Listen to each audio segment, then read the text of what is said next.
Thank you very much, guys. Welcome back to Gordon Bennett TV. I'm joined in the studio with Kim and producer Mark today. Got lots of content to bring you, lots of information to get through. We've just passed over 61 hours and 11 minutes, and the leading team, France 1, have gone through that magical 2,000-kilometre barrier. Guys, how are you doing? Oh, good morning. How are you, Regan? Very well indeed. It's looking like a good race now. Oh my gosh. It's been a very tight contest between the top two for many, many hours now. The distance right now is about 50 kilometers between France 1 and USA 1, which is Noah Forden and Brenda Kalishaw. And then we have some folks that could sneak up from behind too, so you never know. What's your analysis, Mark, at the moment? Yeah, I certainly concur with Kim. It is an interesting race. 3 nights so far.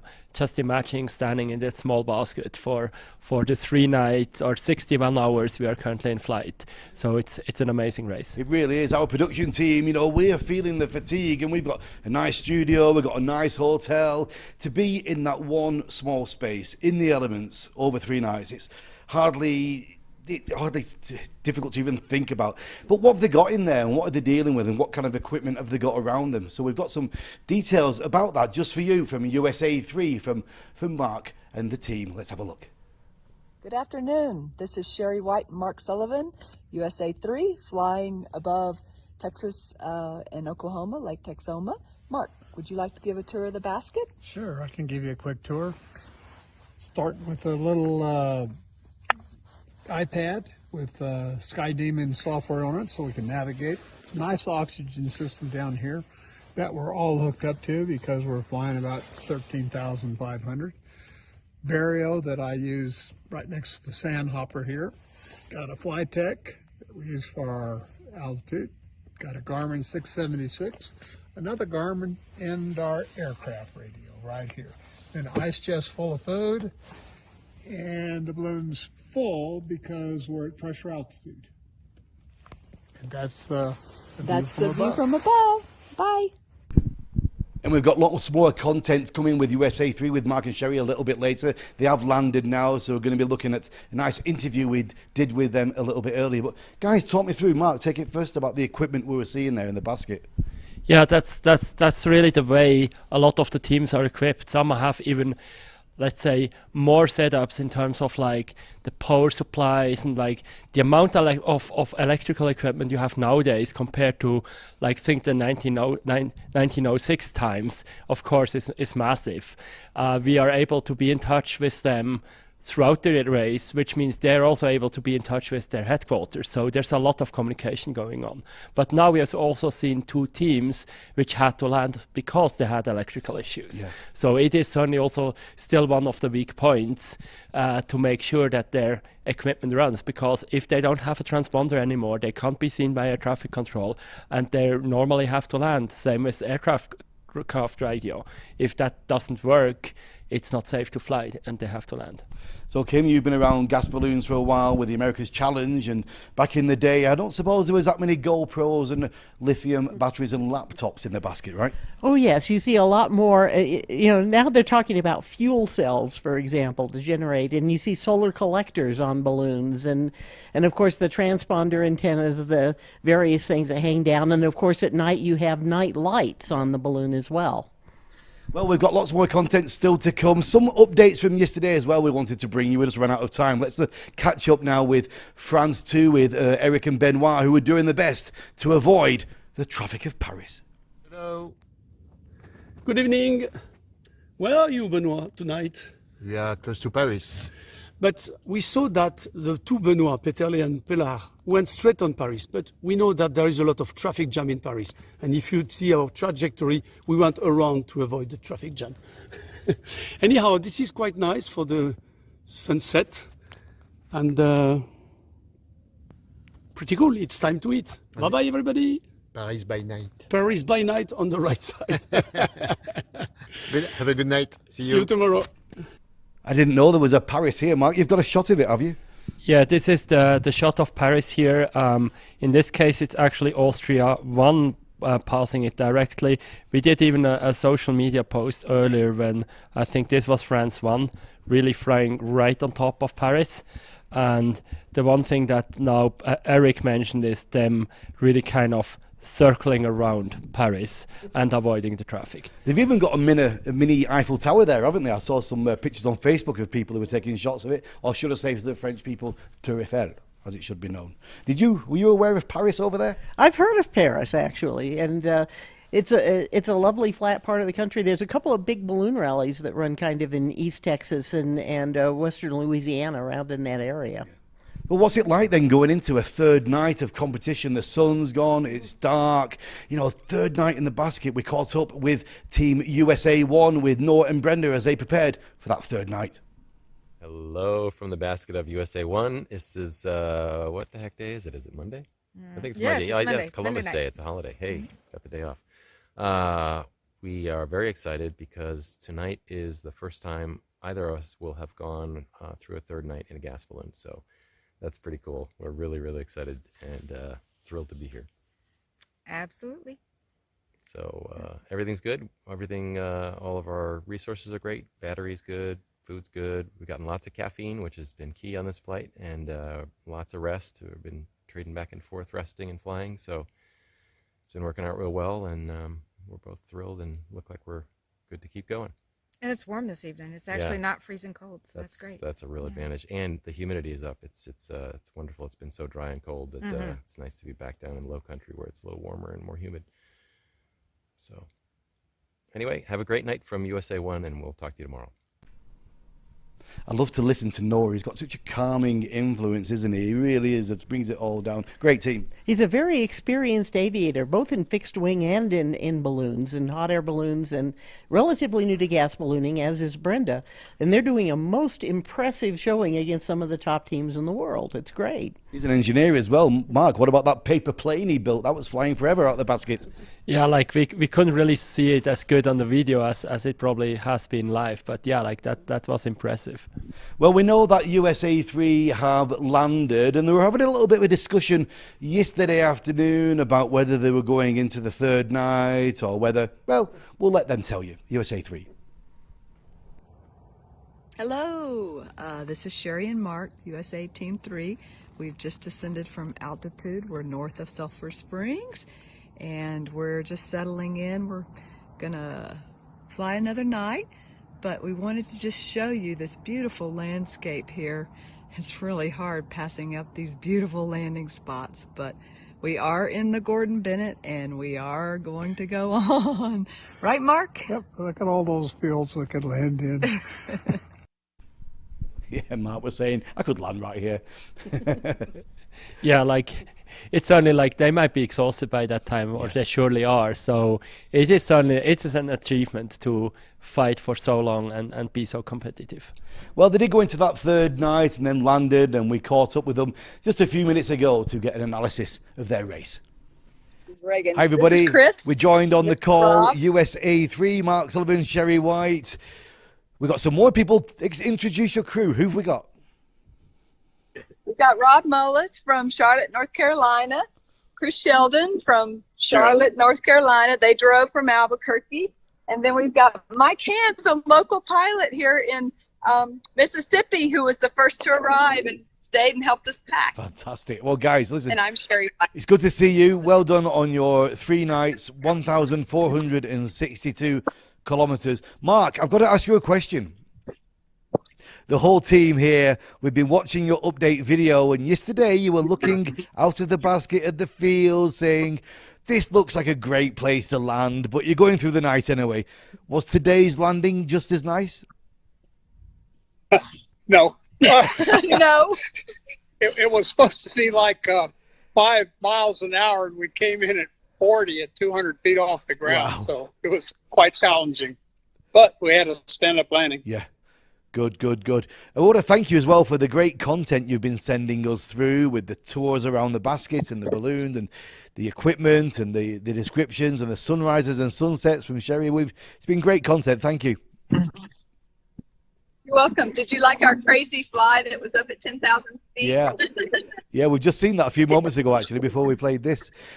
So tell me about your race and tell me about your first night, first of all.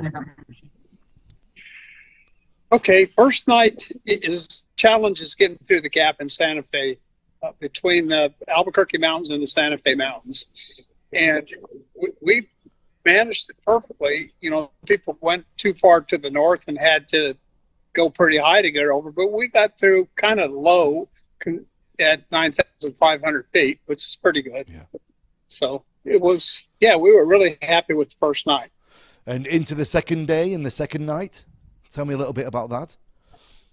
No, Sherry, you tell them about the clouds. Oh, yeah.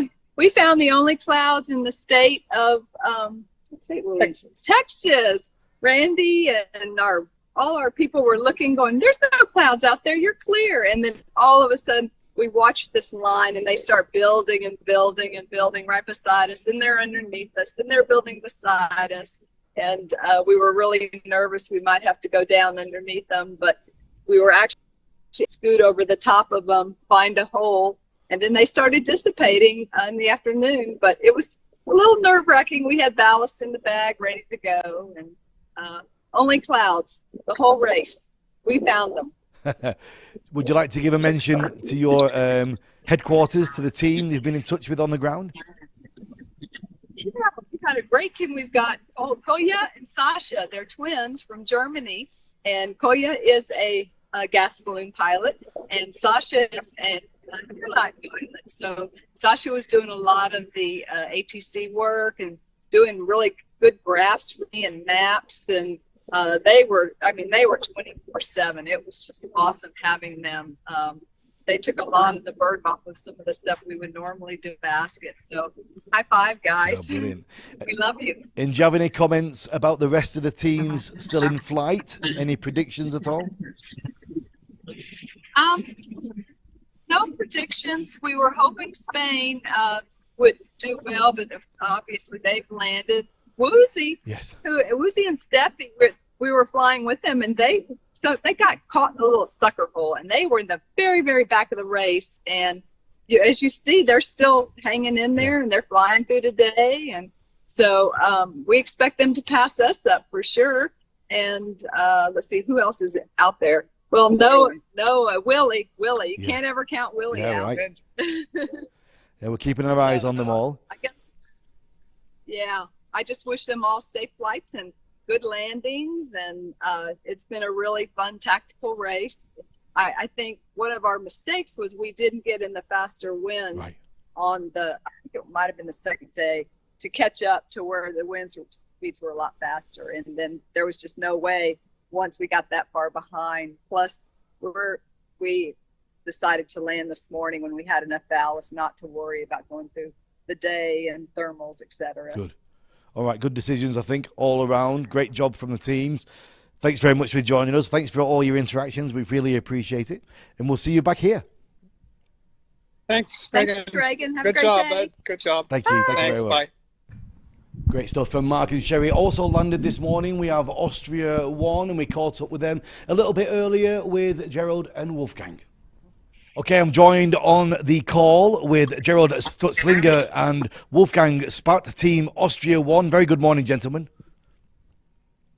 Good morning. First of all, 1,165 kilometers. Where are you at the moment? We are near the city of...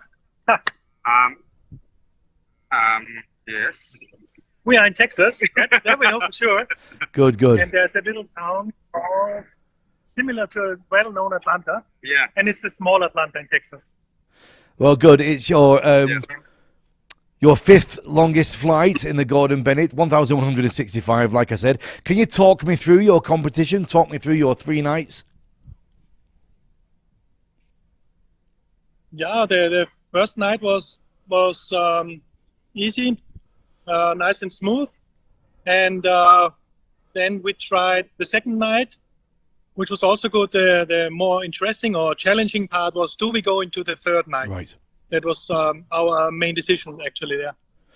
Many pilots have been reporting a lot of thermic activity on the first night, 5 meters up per second, 5 meters down, being moved around a lot. But you had a smooth first night, right? Yes. Yeah. Yeah, definitely. And can you tell me anything more about your competition, about your flight? We tried to do what our team advised us, and I think we did it pretty good. In the third night, there were some problems because we're a little bit less of sand, Yes. and we can't change the heights anymore. So we just made our way tonight. That was the reason why the third night was not so good for us, but it was okay. Who has been your team at headquarters? Who are you in contact with? My brother was with me, and our Met girl, Heidi, was helping us chasing and providing the weather information and how to go forward. Can you tell me about the process of deciding, first of all, deciding it's time to land, and how you go through that process, how the talk is done, how you come to the decision, and how you start the process? Preparing the landing, that was yesterday evening. We checked our ballast and said night, but as Dugi said, we will not be able to maneuver a lot. So basically, we tried to stay up on top of the inversion, like 9,000 feet. It was then, later we found out it was 9,000 feet. So we had to find the inversion that carries us through the night without us using much ballast. So when we checked this situation, I forced my co-pilot to go through the night. Yes. And he looked at me, "Are you sure we can make it?" I said, "Yes, I'm confident." And so we made it through the night, knowing that we would land in the morning. Right. That was the result of that. Was it quite a long conversation about that third night? Not really. He made a call and I followed. And Gerald, what are the parameters yes? you're leading with to make that decision for the third night? Obviously, your ballast, of course. Yes, and experience, Yes. little my own experience, and also experience from friends. How much would you need to land? Yeah. And we know about the surface conditions. Calm conditions were called, so we would meet the ground without too much trouble, so to say. So we know we could safely land. We did not want to land in the night. Yes. Because with that slim part of the moon, there was no enough light for us to make a safe night landing. So we decided we go through the night. Yeah. Excellent. And we made it. Excellent. Great content. Excellent. Good information. We really appreciate it. Thank you very much for joining us. And Gerald and Wolfgang, we'll look forward to seeing you back here in Albuquerque. Okay. Yeah. Have a nice time. Good day. Bye for now.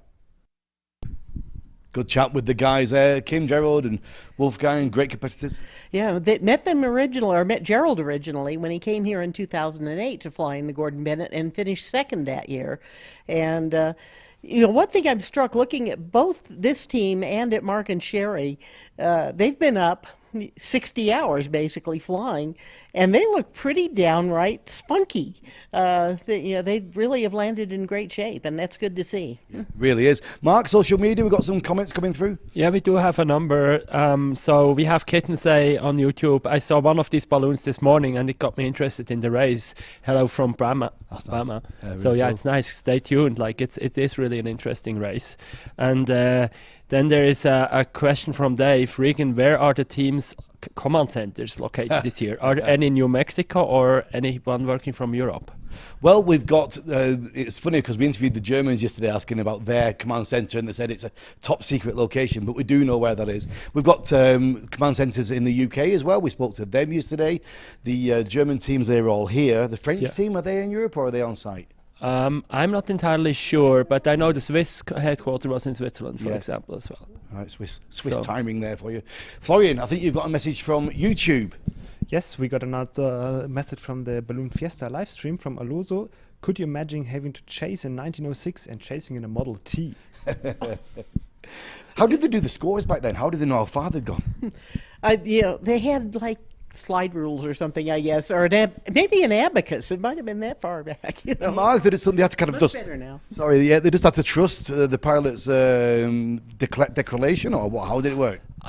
I'm also not entirely sure, but I know for a long time so-called observers were involved. So these were kind of independent people who were like part of the crew, I would say chase crew, or whoever's getting there and finding their evidence to confirm that that balloon has landed at that location. They had to provide documentary evidence, you know, like a little hand-drawn map, and usually they would try to find somebody like a law enforcement officer to certify the landing site and report the lat long of the landing. So, different era. It's all strategy now as we move through this day. The top teams are all there watching each other. What about Germany 1, last year's winners? Let's catch up with them. Hello from Germany 1 again. So we tried a long time to send you some video because we have no service here. Very difficult. That's my clothes, my house. That is for TV. Okay, jetzt ready. Okay, yeah. We're feeling very good. The temperature it's okay. At the moment we have a Celsius 16 degrees. That's fine. We are in good mood. Maximum altitude right now it's about 3,800 meters. That's quite good. Could save a lot of ballast. So we come back, we make another video, just a second. Yeah, playing a strong strategy. Got a few more comments for us, Mark? Yes, I do. Peter Wittek is asking, is anybody going to fly into the next night? I think we're going to get into that topic after that. Bit after we've done our updates for you into that fourth night. RP Hopley says, thank you for the basket tour. And then we have a hello from Ruth Wilson, watching it in Australia at 3 a.m. in the morning. Hey, so, Ruth, good to hear from you. Hello, Ruth. And last one is listen, Dick saying, if two dogs fight for a bone, France and USA, the third, Germany, might run away with it. Well, it's a poetic. That should be a t-shirt, shouldn't it? We should get that t-shirt for next year. And thank you for RP, one of my skydiving friends who's got well into the Gordon Bennett. He's loving it as well. We've also got another update from Germany 2. Let's check in with the team. Good morning, world, from Germany 2. A very good morning. Hi, guys. So we had a really stable night. We're flying quite low again with speeds over, what was the fastest? 50 kilometers an hour. Yeah, over 50. Or even over 50. Weather is super nice. There's some clouds coming in from the south. Balloon is rising at the moment due to the sun, and we will let it climb as high as it wants to, and then we will see what the afternoon brings us. Yeah, so yesterday was a bit uneventful during the day because we were flying in altitudes of almost 4,000 meters, so no internet coverage, no updates from us. Sorry for that. Yeah, maybe you need to evaluate some satellite internet options for next year. So have a nice day, and you'll hear from us later. Bye, guys. Bye. Yeah, great to always see the team. That's all our updates done from the skies. Let's talk about updating from the ground. What have you got, Kim? Well, we're looking at basically three kind of different groups here. We've got the lead two. We've got the balloons that are kind of in the middle, and then we have the two that are trailing sort of at this point, but who knows what that means. And the factors that really start coming into play at this point in the race are, one was the one that was brought up on the social media comments about who can make it through a fourth night. But also, especially for some of the lead teams, you have the coast coming up. And you want to make sure that you hit the coast with daylight so you can land before you get to the ocean. So with that, I'm going to let Mark talk about that a little bit. Go, Mark.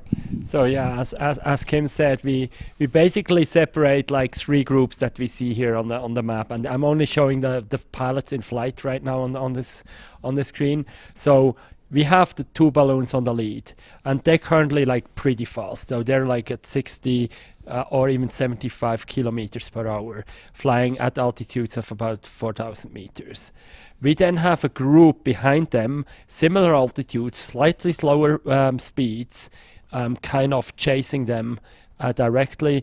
I just see here France 2 is actually pretty high now at 4,800 meters, trying to catch up wind apparently because they're also at 70 kilometers per hour. And then we have like the last group in behind here, which is trying to catch up, but they do have certainly a little bit slower winds at similar altitude. So all of them are currently trying to fly towards the coast.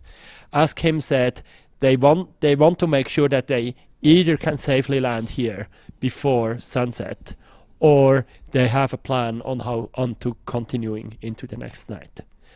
Now, one thing I did is I did look at, or let's go to this map first. What you see here is really like, where do they want to go? Yes. Like, looking at this circle, like this is basically the worst location on the map down here, while this location up here in the corner up here would be the best close to here. Of course, there's even better locations further up, but let's consider this area right now as the landing positions. Yeah. So what I did is I did look at some trajectory calculations. Right. Trajectory calculations are a tool that is available in different platforms, where it's basically calculating if a particle, meaning a balloon, is in the air at a given altitude, yes, at a position, where would it be 5 hours, 10 hours, 20 hours from now? Right. So with this calculation, I just entered the leading teams and I gave them about 9 hours, yes, which is till about sunset. So what you see here is, based on trajectories, they will really just make it to the coast here. I then assumed that some of them could maybe make it into a fourth night. And we need to be aware, like four nights, that's getting close to like really long Gordon Bennetts as well. Yeah. They have been flying reasonably high, so it is a challenge, but let's assume some of them can do it, and we do believe some of them could potentially do it. So what they want to do is they want the balloon to go low again in the night. Right. So there's basically two ways on like why the balloon is climbing or descending. One reason is they either get rid of ballast to get up, or they get rid of gas to go down. The other one is the temperature of the gas in the balloon. So at daytime, it like heats up and the balloon goes up. So if they fight against this, they get rid of gas, which eventually is also ballast. Yeah. If they want to stay high into the night when it's cooling down, that costs them a lot of ballast. Now let's assume for a fourth night they really have to be careful with their ballast. It's actually a good strategy here, because these are the low level trajectories for the night. Yes. So what you see here is at the night, if they go low, it seems that they can actually travel further north and maybe really hit that corner up there. Wow. So we'll see. We're always surprised. But yeah, eventually this race could become again more like a precision flying race, yes, than just a pure endurance race, by finding the right spot on the coast to land. Every Gordon Bennett I've covered has been as exciting as the last. There's no such thing as a boring race. Kim, it's all getting good now. Oh, this is great. And then the other question, of course, becomes, can the teams behind actually catch up before they run out of resources? And that's a whole nother question that comes into play here, too. So it's really still a very competitive race, and there are a lot of possibilities. I would mention that Spain 3 is still in third, but they're going to be passed up very quickly by USA 2 and France 2 and the teams in that middle group. So. Well, as Mark said, there are a lot of questions to be answered, a lot more of daylight still to come. Follow all the action at live.gordonbennett.aero. Keep up with the tracking as well, and join us back here for our next show at 1300, 1 p.m. That's 9 p.m. in Europe. We'll see you then.